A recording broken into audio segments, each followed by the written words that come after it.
Yeah, so there was this painting at the museum that I thought you'd love. It was really cool. It's just, I don't really know how to describe it. Well, there were people and animals and I don't know. It's just like really hard to explain. Ooh, the frame the painting was in was made of this thick brown wood. And the animals were all like purple and green. Ooh, there was a big thing in the middle that made me think of my great aunt Muriel and her little chihuahua, Chewbarca.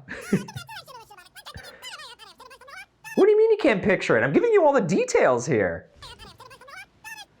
Hey there. Sounds like my friend's getting a little frustrated with my story. We should bring in today's lesson for a little help.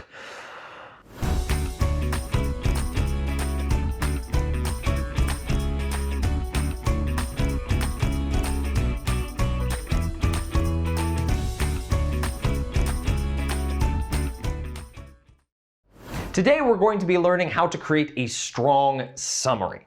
By the end of this video, you'll be able to define summarizing and the criteria needed to do it effectively. And you'll be able to create your own summaries from reading passages. We've got a lot of ground to cover, so let's get moving. Why do you think my friend was getting so frustrated when I was trying to describe this thing to them? Do you think I was saying too much? Too little? You know, maybe it wasn't that important to mention Aunt Muriel or that little menace Chewbarca. Let's break down the fine art of summarizing so we can get to the bottom of this. A summary is a brief restatement of the main points of something. That something could be anything you see, hear, or read. A story, an article, an event, or even a song. An effective summary should be concise. This means you keep it short and to the point, giving only the essential information. Focus on the main ideas. We want to know the big picture, not small details that don't really change the big ideas. Address the 5 W's. Who, what, when, where, and why or how. This is a good test for your summary sentences. If they don't answer one of these questions, you probably don't need to include those details in your summary. Avoid repetition. A good summarizer says it once and keeps it moving. And lastly, be objective. We all have opinions, and that's what makes discussions exciting, but a summary isn't focused on opinions. It's our job as summarizers to report just the facts.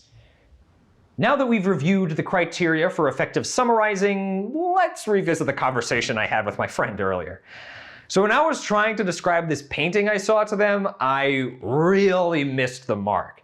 I needed to focus on the general aspect of the image, just so that my friend could see it in their head, and not focus so much on all the little details.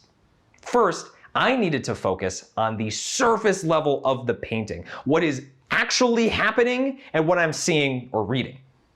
I just need my friend to understand the main image or the idea of the painting. So I don't need to go into all these little details about the frame or even bring up details that have nothing to do with the painting, like Aunt Muriel. Okay, I think I'm starting to get this. Let's put our summarizing skills to the test.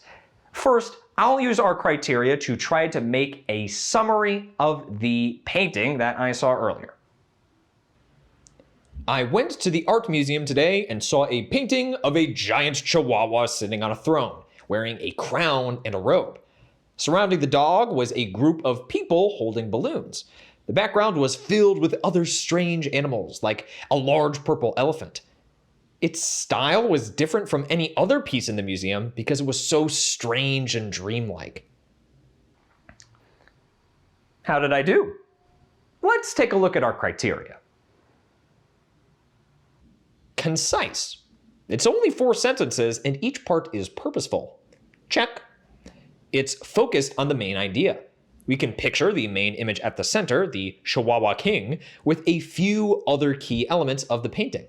I didn't get distracted by small details that added nothing major to my summary, like what kind of picture frame it had. Check. Each sentence addresses the 5 W's. Where I went, when I went, what I saw, and why it was different. Check. Each sentence has a new piece of information, I don't repeat myself. Check. And I kept my personal opinion out of the summary of the painting. I stayed objective. Checkaroo.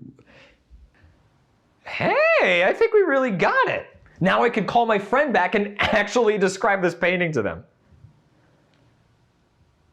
Oh, right, the lesson. Oh, oops. Summarizing is important in many other areas of life too. Can you think of any situations where you need to summarize something? Here are some ideas that I came up with. You might need to summarize when you see a funny video on social media and you want to explain it to your best friend who just missed it.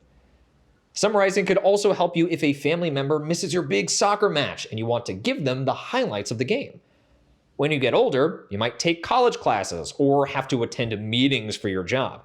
It's always a good idea to write down summary notes to refer back to later. You might even just want to talk to a new friend about your favorite movie to get to know each other. Now that we're really getting the hang of this and we can see why summarizing is important, let's look at a written passage and try to create a summary for it together. Leonardo da Vinci's Mona Lisa is one of the most famous works of art in the world.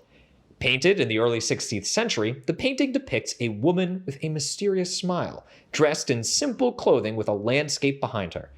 The painting is small in size, measuring only 77 centimeters by 53 centimeters, but its impact on art history is immeasurable. One reason for its fame is the mystery surrounding it. Who was the woman in the painting? And what was she thinking? Another reason is the technique Da Vinci used to paint it. He used a technique called sfumato, which blends colors together to create a smoky effect. Despite its fame, the Mona Lisa is just one example of the incredible works of art that have been created throughout history, from the Sistine Chapel to the works of Picasso.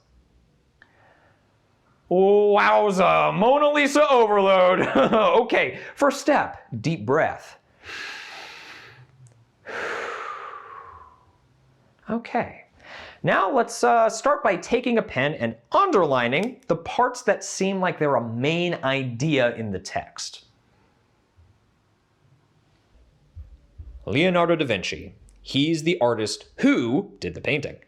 Mona Lisa, that's what the painting is called. Famous, there's something special about this painting, and we need to look for why. Early 16th century, this tells us when the painting was made.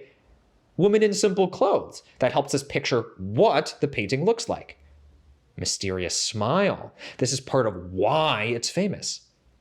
Technique called sfumato, how it's painted, and another reason why it's famous. Throughout history, this is why it's still important today. And the Sistine Chapel and the works of Picasso are also famous. What do you think of the important details I underlined? Does each address one of the 5 W's? I think I'm seeing one underlined item that doesn't really fit with the other ones. Can you spot it? The Sistine Chapel and Picasso seem to be small details that don't add meaning to the passage. So let's get rid of that one. Okay, now that we've identified the main ideas, let's try to put them into just a few sentences in our own words. Leonardo da Vinci's Mona Lisa is a very famous painting from long ago. It shows a woman with a mysterious smile, dressed in simple clothes and standing in front of a beautiful landscape. It's special because of its mystery, the way it was painted, and how it has become an important part of art history. How do you think we did? Let's run our summary through the checklist. Concise? It's only 3 sentences. Check. Only focused on the main ideas? Check. Covering the 5 W's? Check. Avoids repetition? Check. Objective? We didn't give our opinion on art or the Mona Lisa. That's a check. Wow, the time just flew on by. You really helped me figure out how I can talk to my friend about my trip to the museum, and now you're a summarizing expert. Remember, summarizing is a great tool for understanding and recalling important information in many areas of life. To learn more, be sure to check out the PDF that accompanies this lesson. Now, as for me, I actually have to run. I told Aunt Muriel I would help her walk to Barca. See you next time.